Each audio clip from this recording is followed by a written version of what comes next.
was up here. You noticed that. 12 years ago.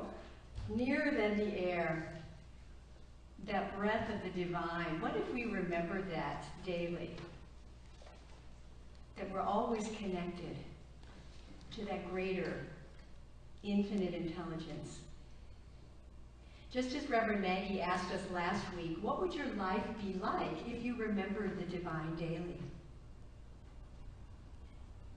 This month in the Centers for Spiritual Living, we're looking at the body. That's the theme this month. And my title today is Mind-Body Connection. So we heard also last week from Reverend Maggie about the body temple.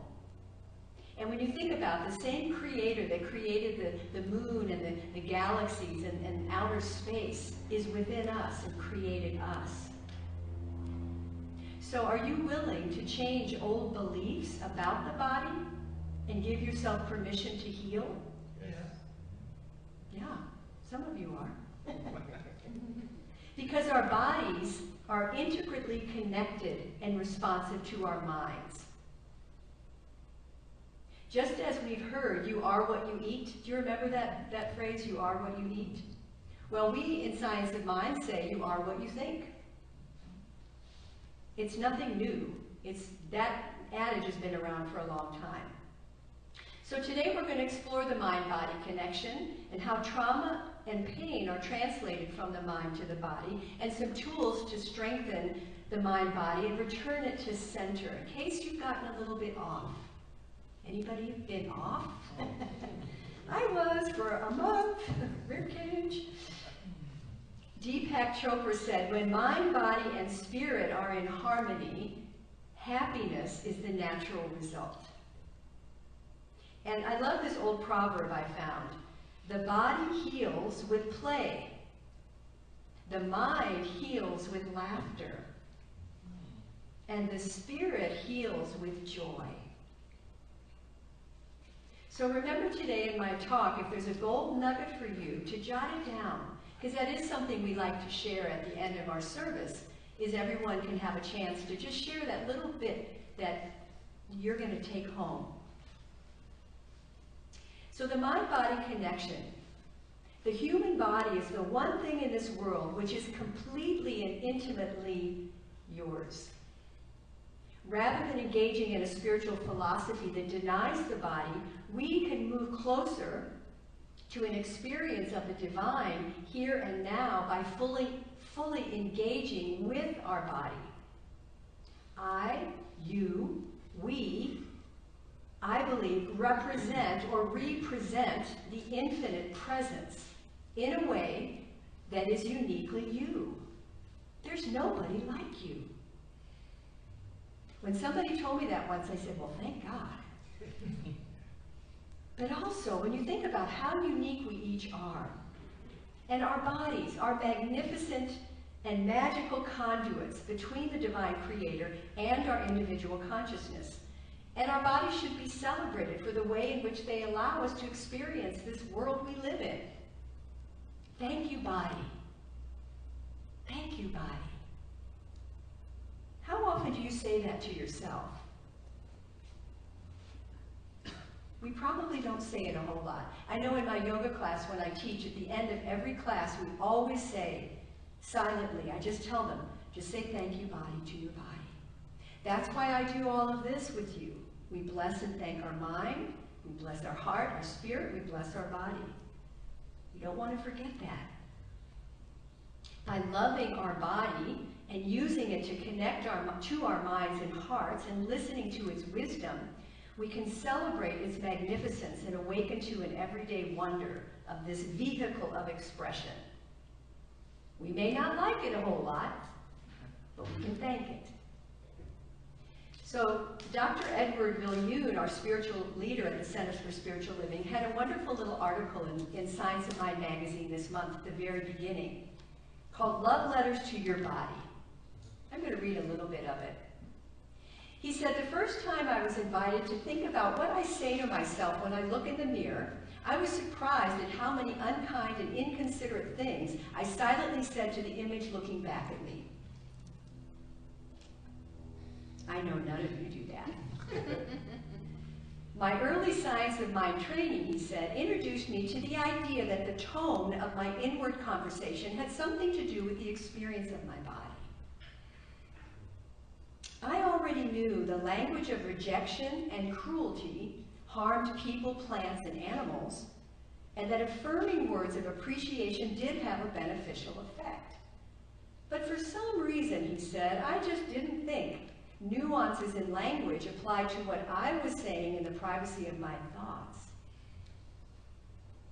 You know, that reminds me of that water experiment that happened. I mentioned this once before with the Japanese scientist in the 70s, where he took 2 glasses of water, and in one glass of water he put in a room and he had people yelling at it, screaming at it, telling it it was horrible, showing it violent pictures.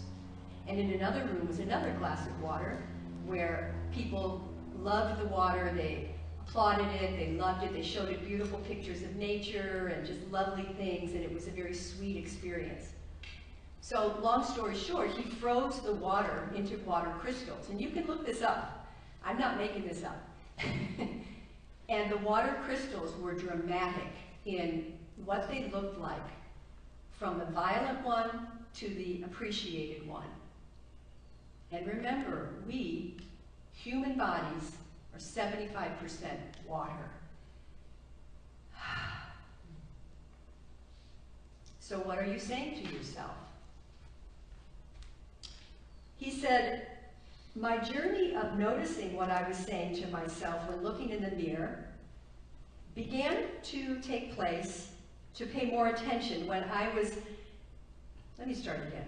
My journey of noticing what I was saying to myself when looking in the mirror began through my studies of science of mind. I started paying more attention to what was taking place in my mind, and I noticed that some of it wasn't original. Instead, I found society's message had been coded into me about what my body should look like, what age is preferred, how I should age, what size I should be, what color, what gender were better. And I noticed that in the privacy of my mind, there was far more emphasis on what I should be, rather than what I am. Ironically, he said, I would meditate on and affirm health while simultaneously criticizing and rejecting my body. Yeah. Let's take a breath with that. Wow. Because we do it. I know I do it. Not as much. Because when we're aware of something, we have the ability to choose. So I say, what if you thought of your body as the temple holding your soul, which it is. Yogananda, Paramahansa Yogananda said, you are a soul who has a body. And remember Louise Hay. She was very famous for her Heal the Body book. What was it called? You Can Heal Your Body. Thank you.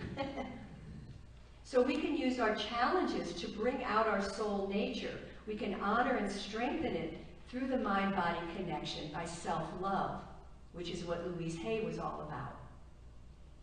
Reverend Maggie talked about the mirror exercise last week. And there's many ways to support this body and mind connection. Deep, restful sleep. Sleep is actually one of the best ways to cultivate an alert and reflective mind. Meditation, as we know, mindfulness, having quiet time, exercise, movement, yoga, for mind-body cognition and integration, focusing on healthy emotions, love, empathy, compassion, gratitude. They actually decrease inflammation in your body. They're what are called tonic chemicals. When you are in gratitude, Deepak Chopra says, it's impossible to feel hostility at the same time. Hear that? When you're in gratitude, it's impossible to feel hostile. They're two different vibrations. And of course, eating healthy foods, You are what you eat. But also it's not about digesting food. It's about what is your mind digesting? What are you listening to? Who are you talking to? How are you always gossiping or complaining? It's noticing those things that we're feeding our mind as well, because that's the mind-body connection. So pay attention. And it's about maintenance, is it? Maintenance. You know how we do maintenance on our cars? I mean, think about your vehicle. You don't ignore it when the light goes on. Or maybe you do. And then go, oh, darn it. But Dennis Merritt Jones also has a great article in here. And he said, we have this vehicle leased to ride in on its journey through the terrain of the human condition. It has been said our body is much like a carbon-based, biodegradable, disposable vehicle that requires regular maintenance. Let us make sure that we service, fuel, and properly clean it regularly. And then I thought about, well, you know, we have regularly scheduled oil changes, don't you? Yeah. So what about a regularly scheduled practitioner session? Regularly scheduled prayer. When you fill your gas tank, when it's on low, why not fill your heart at the same time you're filling your tank? And not just when you're empty.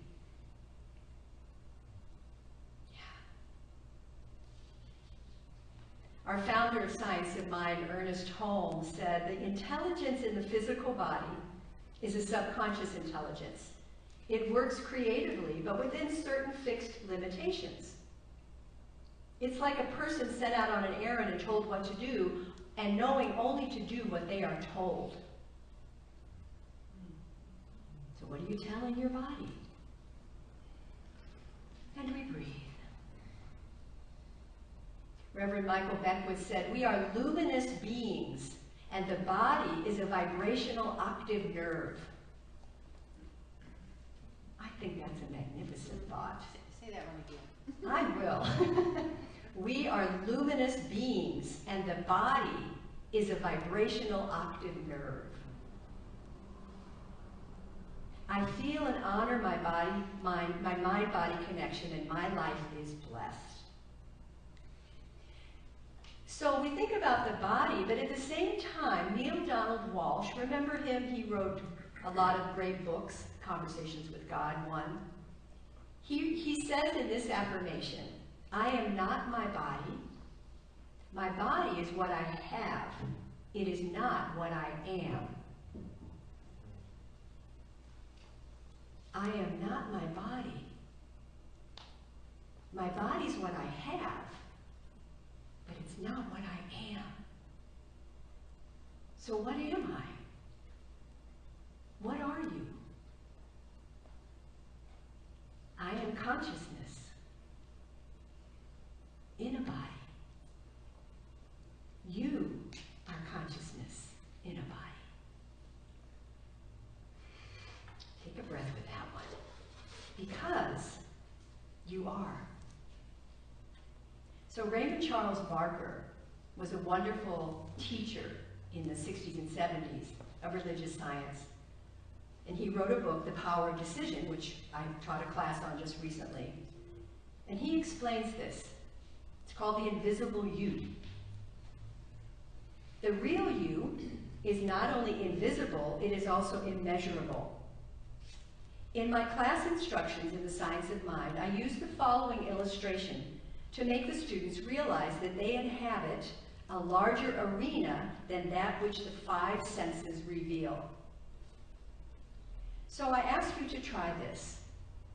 Close your eyes, please, and take a breath. And take a moment to relax your body as completely as you can. Feel your feet on the floor and sit in a comfortable position. Let your hands relax and be at peace. Think and imagine of yourself as being unlimited, spaceless. You're aware of your body, where your clothes touch you or the chair makes itself aware, or the floor under your shoes. Think of your forehead, your nose, your ears, the backs of your hands. Can you tell where the skin is and space begins? Note the sides of your face and see if you can sense where the skin is. Where's the bottom of your chin? In this relaxed position, it's almost impossible to define yourself as body with outline and limitation. You realize that you are not just body. You are consciousness. You are idea. You seem to extend into infinity, and you really do. You glimpse that you are an activity of thought and feeling, moving through and participating in a continuum of mind.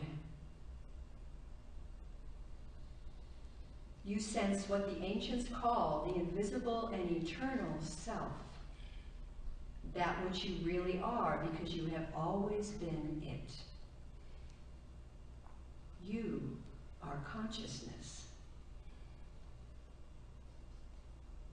You trust in the infinite intelligence and its ceaseless activity of ideas. You may say that this is interesting, but not practical. Oh, but it is practical. Every improvement in the lot of humankind has come about because someone expanded their consciousness.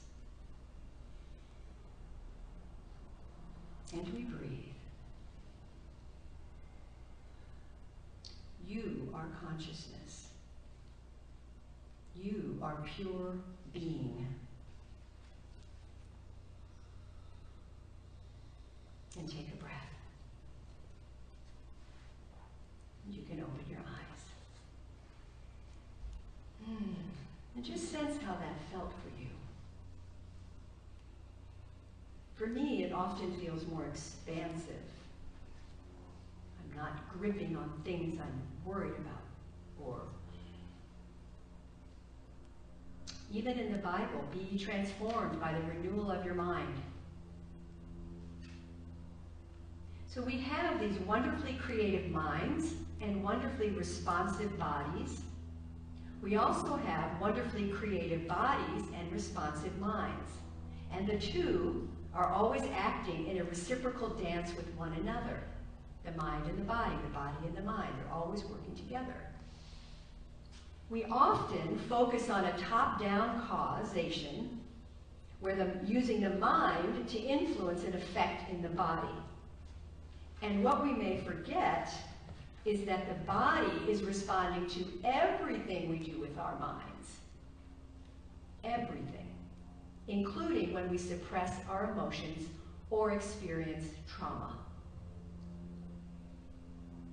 Gets stored in the body. That's been proven. So physical experiences in the body can create unhealthy or undesired effects in the mind in a bottom-up fashion. So, like many of you, I have spent a lot of time in reflection considering what I see in the world and how it resonates, how I can be with it with my deeper wisdom and understanding. I don't think we've ever seen anything quite like what's going on in terms of the multitude of challenges in our world. The epidemic, the wars, the unrest, the violence against each other, the divisions. There's a lot going on. And when we consider all of these things, we easily understand the trauma that is on everyone and on the planet, because there's numerous traumatic events happening at the same time. Locally, personally, nationally, internationally, and globally. Everyone is affected, right? So collective trauma like that imparted by centuries of racist structures and oppression, gender inequality leaves a deep mark on all of us, though some of us are more deeply affected. So when we think of trauma, it's natural for us to automatically refer back to a particular incident, a betrayal, an abuse, an accident, a breakup, something that was traumatic. And the wounds from that trauma are deep. There's no doubt about that. And though it could have been in the past, it may still have a hold on you.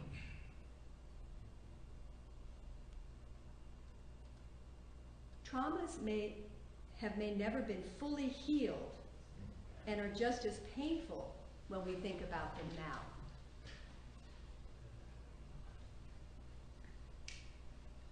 The traumatic experience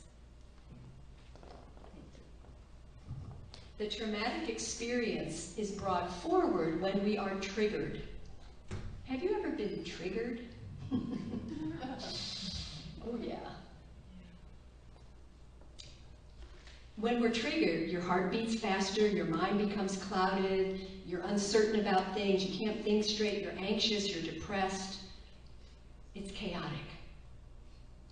And all of these things can piggyback on our personal traumas, accompanying the legion of severe challenges and traumas that are happening in the world.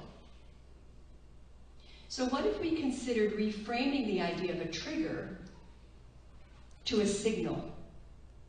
And Reverend David Alt mentioned this in his daily the other day. Think about that. A trigger is a signal, because a signal represents guidance. Oh. Signals help us to focus those unattended wounds that are in need of attention.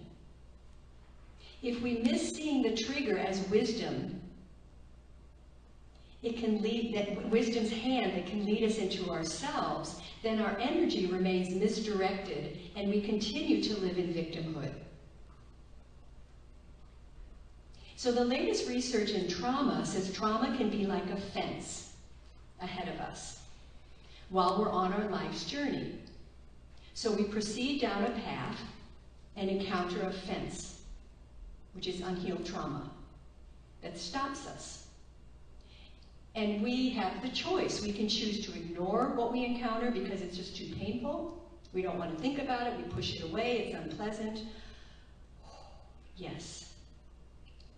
But the beautiful thing we learn from research is that we can learn skills to walk to the gate, open the latch, and walk to the other side. It's possible. In other words, we learn how to heal trauma rather than be stopped by it.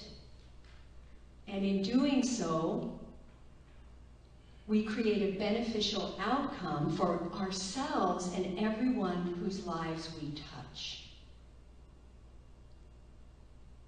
Think about that. So here in our faith tradition, in the science of mind, we use spiritual mind treatment, one of the ways, and prayer, to help us move through past pain, trauma. There's many therapies you can use that are very supportive of that. I know for myself, as a licensed practitioner and minister and life coach, I work with clients all the time in resolving unhealed trauma. Because if we don't, it has an effect on our bodies, in the tissues of the body. And we know this. So never hesitate to reach out to a professional in whatever way.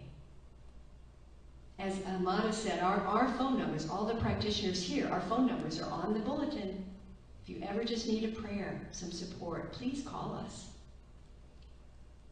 Because the challenges may not go away, but they're meant to strengthen us, to make us more wise. And maybe they're calling us to love. so that we can become a person who prioritizes differently as we lean toward being more in service both to ourselves and to others and to the earth we inhabit. What if we had a foundational belief that there's more to life than meets the eye? There's more to life than meets the eye, and that nothing is against me. Nothing is against me. What if I really believed that? In the Centers for Spiritual Living, we believe in eternal life and eternal peace, and we understand that while we absolutely do experience trauma and we need to do our healing work, there is joy to be found in every moment if we choose. I remember, now it's been almost a month that I broke my ribs.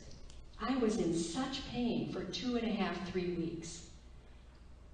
And through it all, I would remember to smile and thank my body for healing.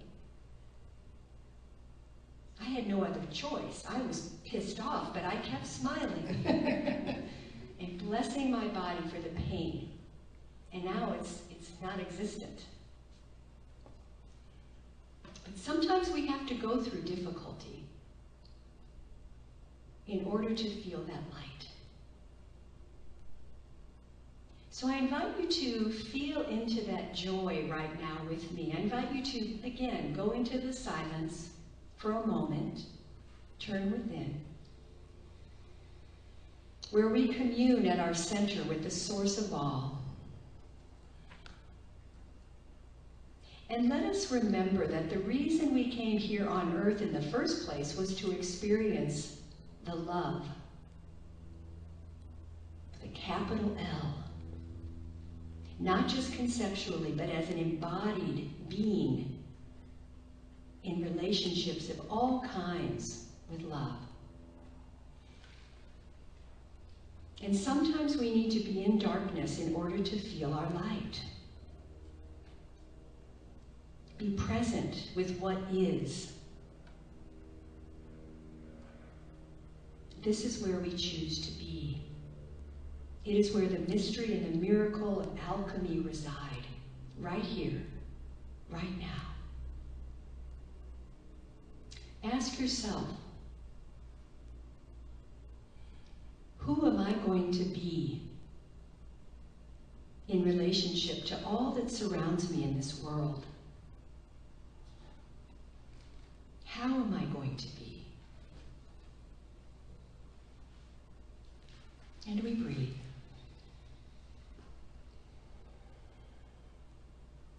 What is my body carrying that my mind is unwilling to address, consider, or otherwise acknowledge? Just asking the question, you might be surprised at what stories your body's trying to tell you if you listen.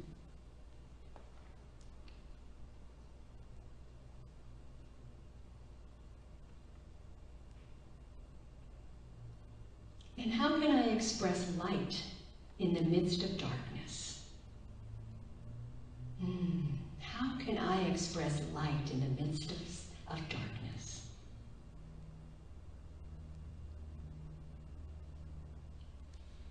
And imagine reaching across the fence, finding the gate latch, opening the gate, and seeing yourself walk through into the rest of your beautiful, beautiful life.